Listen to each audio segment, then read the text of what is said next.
अस्सलामुअलैकुम। Number theory lecture 3। आज के लेक्चर में properties of divisibility and why divisibility relation is not an equivalence relation discuss करेंगे। Property 8, अगर ए बी को डिवाइड करे और ए सी को डिवाइड करे तो प्रूव करना है कि ए डिवाइड करेगा बी एक्स प्लस सी वाई को। यहाँ पे एक्स वाई इंटीजर है। इन जनरल अगर ए डिवाइड करे बी आई को तो फिर हमने प्रूव करना है कि ए आई डिवाइड करेगा B one X one plus B two X two up to so on B M X M को, यानी ए आई डिवाइड करेगा summation B I X I को, जबकि आई इक्वल 1 to m है। यहाँ पे x आई integer. Proof देखें, अगर a डिवाइड करे b को तो बाय डेफिनेशन ऑफ डिविजिबिलिटी अगर a b को डिवाइड करे तो फिर हमें एक इंटीजर c मिलेगा सच दैट b इक्वल होगा a c के। तो यहाँ पे a b को डिवाइड कर रहे हैं तो इसके लिए हमें एक इंटीजर c1 मिलेगा सच दैट b इक्वल होगा a c1 के। इसे इक्वेशन 1 कहते हैं। इसी तरह a डिवाइड कर रहा है c को तो इसके लिए भी हमें एक इंटीजर c2 मिलेगा सच डैट c इक्वल हो जाएगा a c2 के। ये इक्वेशन 2 आ गई। अब मल्टीप्लाई कर दें इक्वेशन 1 को x से और इक्वेशन 2 को y से। ये इक्वेशन 1 है, इसकी दोनों साइडों को x से मल्टीप्लाई कर दें तो यह आएगा bx इक्वल ax c1। ये इक्वेशन 3 आ गई। इसी तरह इक्वेशन 2 को y से मल्टीप्लाई करना है तो ये आ जाएगा cy इक्वल ay c2। ये इक्वेशन नंबर 4 आ गई। अब इक्वेशन 3 और 4 को ऐड कर लें। इक्वेशन 3 है bx equal ax c1, equation 4 है cy इक्वल ay c2। इनकी रिस्पेक्टिव साइड ऐड करेंगे। लेफ़्ट साइड में लेफ़्ट साइड ऐड होगी तो यह आएगा bx plus cy equal right side में राइट साइड ऐड होगी ax c1 plus ay c2। इन दोनों में से a कॉमन ले लें तो ये आ जाएगा c1x प्लस c2y। अब देखें c1 c2 x y ये चारों इंटीजर हैं। अगर ये चारों इंटीजर हैं तो फिर c1x प्लस c2y इसका जो आंसर आएगा ये भी एक इंटीजर आएगा। ये कैसे आएगा देखें, ये हमारे पास 4 इंटीजर हैं 1 2 3 4। अगर आप 1 को 3 से मल्टीप्लाई कर दें प्लस 2 को 4 से मल्टीप्लाई कर दें तो इसका आंसर क्या आएगा 3 1 3 2 4 8। अब 8 और 3 को प्लस करें तो 11 आएगा। अब देखें जो 11 आया है ये भी एक इंटीजर है। तो बिल्कुल यही चीज़ यहाँ पे यूज़ की गई है कि c1x प्लस c2y, इसे जब आप सिंप्लीफाई करेंगे तो एक इंटीजर आएगा। लेट कर लें वो c3 है तो इसकी जगह पे हमारे पास c3 आ जाएगा। अब bx प्लस cy इक्वल आ गया a c3 के। अब बाय डेफिनेशन ऑफ डिविजिबिलिटी अब देखें, इस डेफिनेशन को देखें, ये क्या लिखा है b equal to a c। यहाँ पे c इंटीजर है तो बाय डेफिनेशन ऑफ डिविजिबिलिटी ये जो a है वो इस b को डिवाइड करता है। अब इसको इसके साथ कंपेयर कर लें। ये c3 इंटीजर है और ये जो a है वो फिर bx प्लस cy को डिवाइड करेगा bye definition of divisibility. In general देखें, अगर a डिवाइड कर रहा है bi को तो फिर हमें एक इंटीजर ci मिलेगा सच डैट bi इक्वल होगा a ci के। यहाँ पे i इक्वल है 1 2 3 up to so on m तक।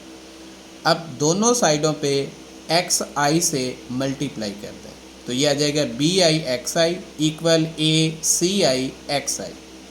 फिर दोनों साइडों पे समेशन अप्लाई कर दें, summation i equal 1 to m, left side पे भी और राइट साइड पे भी। अब देखें a के ऊपर तो i अप्लाई नहीं हो रहा, a को बाहर निकाल लें समेशन से तो यह आ जाएगा summation bi xi equal to a summation ci xi।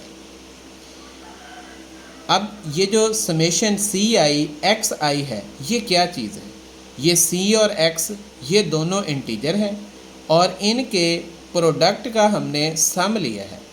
तो सी आई एक्स आई इंटीजर है, इनके प्रोडक्ट का सम भी क्या होगा, इंटीजर होगा, तो उसे लेट कर लें वो सी है, तो समेशन सी आई एक्स आई की जगह सी लिख दें।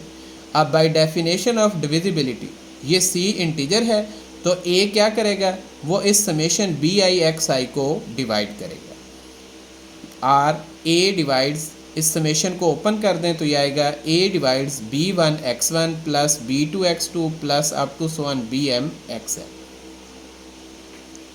प्रॉपर्टी 9, अगर ए डिवाइड करे बी को एंड ए डिवाइड करे सी को, तो प्रूव करना है कि ए डिवाइड करेगा बी प्लस सी को। अब देखें ए बी को डिवाइड कर रहे हैं, तो इसके लिए हमें इंटीजर सी वन मिलेगा सच डैट बी इक्वल होगा ए सी वन के, ये इक्वेशन 1 आ गई। अब ए सी को डिवाइड कर रहे हैं, इसके लिए हमें इंटीजर सी टू मिल जाएगा, तो सी इक्वल आ जाएगा ए सी टू के, ये इक्वेशन 2 आ गई।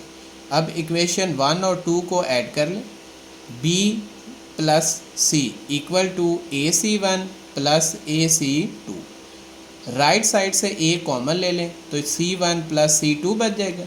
अब C one C two integer है, इनका सम लेंगे तो वो भी एक इंटीजर आएगा, लेट कर लें वो C3 है। तो अब B प्लस सी इक्वल आ गया ए C3 के, C3 इंटीजर है, तो bye definition of divisibility A divide करेगा B प्लस सी को, ये प्रूफ हो गया। प्रॉपर्टी 10, अगर ए डिवाइड करे B प्लस सी को एंड ए डिवाइड करे B को, तो प्रूव करना है कि ए डिवाइड करेगा C को।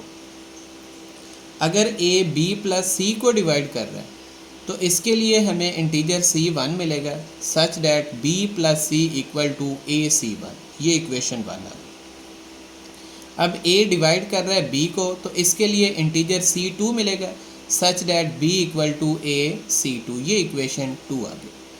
अब यूजिंग 2 in 1, इक्वेशन 2 को इक्वेशन 1 में पुट कर लें।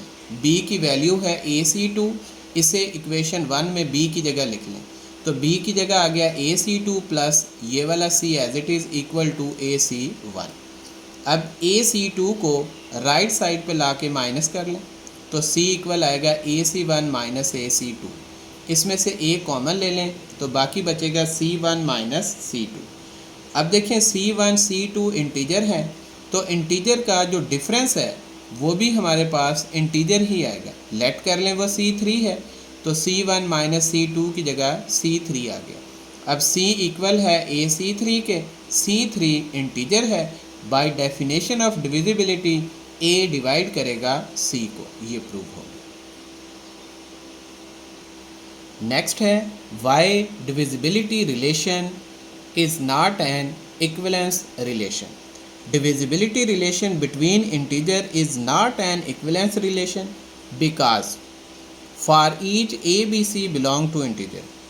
अब हमने देखना है कि ये जो divisibility relation है ये equivalence relation क्यों नहीं है। तो ये 3 इंटीजर लेट कर लें a, b, c। equivalence relation के लिए रिलेशन का रिफ्लेक्सिव, ट्रांजिटिव और सिमेट्रिक होना ज़रूरी है। डिविजिबिलिटी वाला रिलेशन रिफ्लेक्सिव भी है, ट्रांजिटिव भी है, लेकिन वो सिमेट्रिक नहीं है। रिफ्लेक्सिव किस तरह है, देखें हर इंटीजर अपने आप को डिवाइड करता है, यानी a डिवाइड्स a, तो ये रिफ्लेक्सिव हो गया। इसी तरह a अगर डिवाइड करे b को और b करे c को, तो फिर a भी c को डिवाइड करेगा, तो ये ट्रांजिटिव भी हो गया। लेकिन डिविजिबिलिटी रिलेशन सिमेट्रिक नहीं है, यानी अगर a डिवाइड कर रहा है b को, तो फिर b a को डिवाइड करना ज़रूरी नहीं है, ठीक है। तो इसलिए डिविजिबिलिटी रिलेशन सिमेट्रिक ना होने की वजह से इक्विवेलेंस रिलेशन नहीं है।